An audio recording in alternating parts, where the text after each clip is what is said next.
We now have a hidden camera video of a senior Justice Department investigator, Glenn Prager, admitting that Donald Trump is protecting a lot of people by not releasing the Epstein files that he promised to release during his campaign. Now, I want to say up front, the provenance of all of this is James O'Keefe of Project Veritas. He has previously released deceptively edited tapes. We have to decide, could this be deceptively edited? Prager, the subject of this, said that he believed that this was a casual conversation, later learned that this was a misrepresentation and that he had been recorded. This was personal banter and doesn't necessarily reflect the position or evidence, sort of saying like, hey, these are just kind of my opinions. But the plain interpretation here is that Glenn Prager is saying Trump is covering up the Epstein files deliberately because he knows that their release would be very bad for people he knows. Let's listen to a little bit of this. It's not talked about yet, but it's soon come out that he was a CIA informant. He was a CIA informant. He wasn't a CIA. I think he's protecting a lot of other people. He's not protecting himself because there's nothing there, but he's protecting a lot of people. Because Trump's now saying it's a hoax of the case is like a hoax or something. I mean, come on, you know it's not a hoax. He's been on the plane, many times. Mm-hmm. So Trump is, what Prager is saying is Trump knows it's not a hoax. Trump has been on the plane many times. And Prager goes on to say, but Trump didn't do any of this stuff with underage girls. It's just he was never on the plane with the kids. I've seen the itineraries and I've interviewed all the victims. There's never been an instance where Trump was on a plane with these kids and a rape occurred. But that can't be said for Clinton, and it can't be said for others. While the Clintons were on the plane, while Bill Clinton was on the plane, there were rapes that occurred. Now, Prager is not saying that Clinton participated in any, quote, rapes. He's saying that no, I guess, sexual assaults or rapes occurred while Trump was on a plane, but that some did occur while Clinton, presumably Bill Clinton, was on a plane. Now, these are just all assertions, to be clear, and we should all be sort of healthily skeptical of anything that James O'Keefe puts out.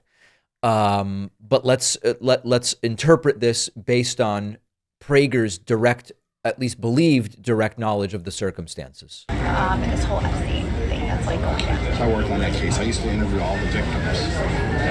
And my picture was 20 to 30 victims in Palm Beach that I was interviewing and dealing with and stuff like that. And then we would go ready to go to trial and they would flip. Epstein would just pay them off. And they were just like these little kids. They pay off their family. They're all broke kids and poor families and all. So you pay them off like anywhere from $150,000 to $500,000. Nothing in that guy's world. Prager there describes how the victims that he interviewed were. All right. So, and I'm less interested in the, editorializing of James O'Keefe.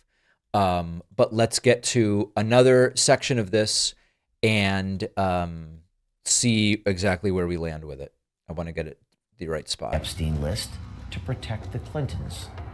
They claim that Trump's involved in the rapes and all that stuff, and he wasn't. I mean, I've seen the agendas, I've seen the itineraries, and I've interviewed all the victims. There's never been an instance where Trump was on a plane with these kids and a rape occurred.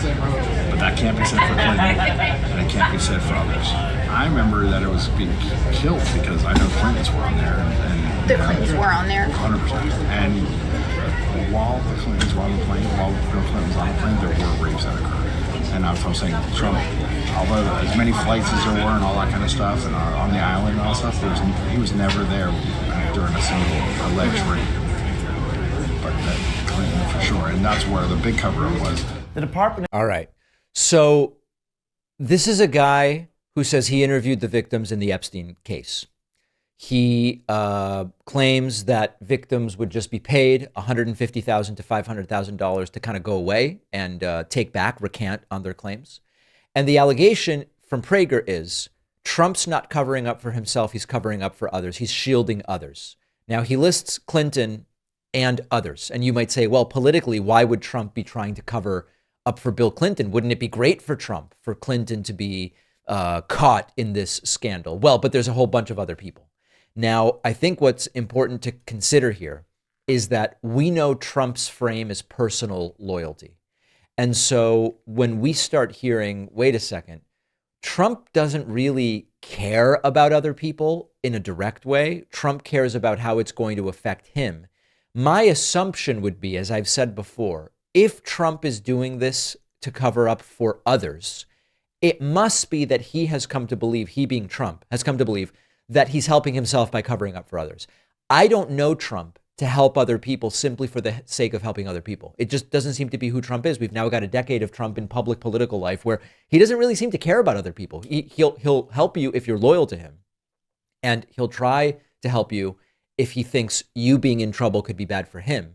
So my assumption, if it is indeed true, what Prager says, that Trump himself was not a perpetrator of any of these heinous acts, which, by the way, I have said from the beginning, we do not have evidence that Trump is a perpetrator of the heinous acts. We have evidence that Trump was friends with Epstein. We have evidence that Trump's been on the plane, but we don't have evidence that Trump committed these heinous acts.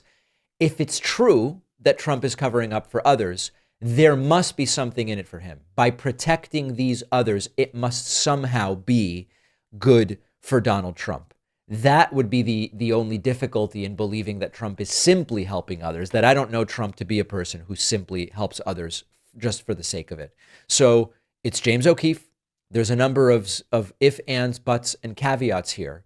But plainly, the video seems to be what it is. The counter we've heard from Glenn Prager is he was not speaking in the most, maybe we would say, legally precise way, because he believed this to be a casual conversation, banter, as he said, and that the individuals he was speaking with misrepresented themselves. This is all that we know right now.